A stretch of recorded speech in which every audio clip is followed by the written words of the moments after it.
Abril 12, Anyo 2021, ganap na alas 10:30 ng gabi. Muli itong inyong lingkod, Ka-Anton, para sa isang maikling paalala.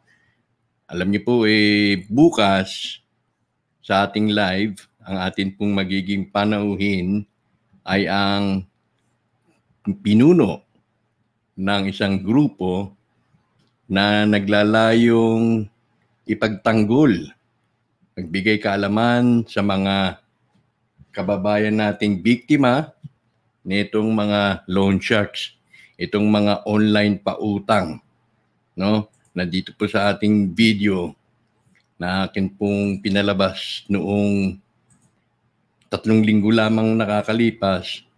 Online lending apps, magsuri muna, huwag matakot sa panggigipit ang pamagat.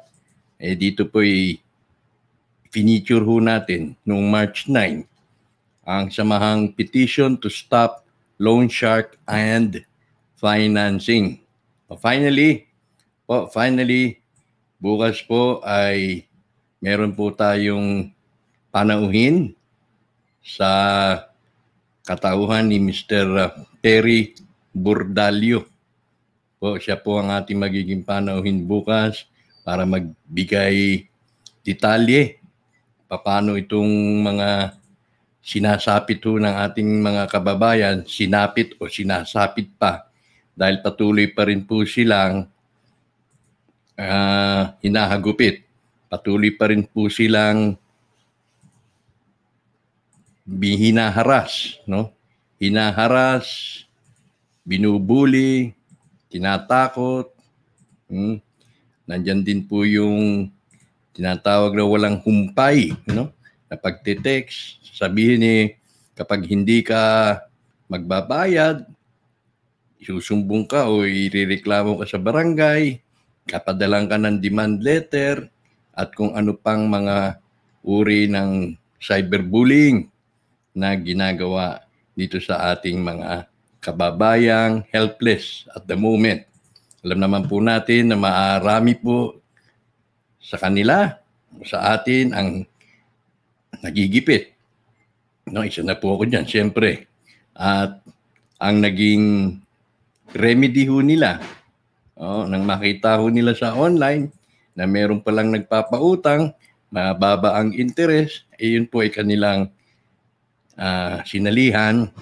Ngunit nang sila ay makasali na, doon na po tumambad na napakalaki po pala ng kanilang babayaran at never-ending na po ang pagbabayad kung tutusin dahil yung interest mismo ay compounded pa. Mas malaki pa ang interest kaysa dun sa principal. At nakakalungkot pong sabihin o nakakalungkot pong mabalitaan na marami na po pala o may ilan na ang nagpakamatay. At yan po ay katotohanan, kanila. So bukas, huwag niyo pong mamiss itong ating special interview with Perry Bordalio, ang admin ng samahang petition to stop loan shark and financing, at sisikapin po natin may makasama pang ilan na mga biktima na taga NCR, taga Visayas o taga Mindanao, at nang sa ganon ay madinig o mapakinggan natin ang kanilang mga unique stories. Ang unique po yan dahil bawat isa sa kanila may kanya-kanya pong sinasapit, may kanya-kanyang sitwasyon na nais nila sanang remedyohan o mabigyang lunas man lamang, pero ang approach nung kanilang pinag-utangang online lending groups, bukas ay iisa-isahin po natin yan, ay halos pare-pareho. No? Ako po'y naniniwala na karamihan dito sa mga online groups na to, lending groups na to, na ganyan ang approach, na animoy mga walang konsyensya, wala silang pakialam kung may magpapakamatay, may nai-stress, may nadidepress sa kanilang approach, ay yan po yung sanhi ng mga yan ay hindi po Pilipino. Mga wala hong konsyensya yan. Karamihan no yan ay yung mga Chinese na galing China, Red China, o Communist China na may daladalang pera, nandito sa Pilipinas, nag-ooperate sila ng Pogo. At the same time, sila rin po yung nag-ooperate ng mga investment, online investments. Ganun din po yan. Ganun din yung same modus operandi ho nila na kapag naubos na yung binigay nilang puhunan, ibibigay ho sila dyan. Sabi, laruin mo muna to. No? Pero siguradong matatalo ka dahil manipulated ho yun. Di mapipilitan kang maglabas ng sarili mong pera or pauutangin ka na nila. Ngayon kapag hindi ka makapagbayad, syempre dahil ngayon ay manipulated, wala kang magagawa, talagang matatalo yung placement mo. Sa simula lang yan, pinagagana ka na, dumadami yung pera mo, pero ang totoo nun ay pampagana lang yun. Ang ultimate objective ay malugi ka, magkautang ka, at yan.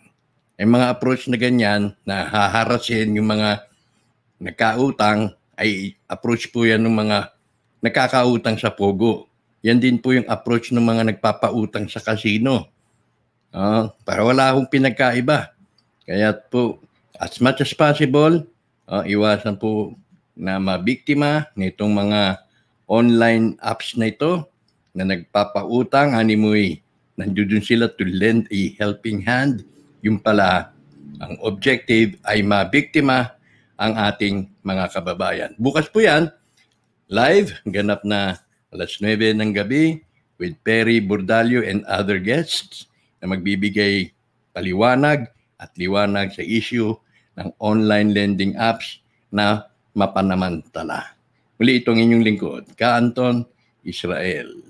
Nag-iiwan ng isang magandang gabi.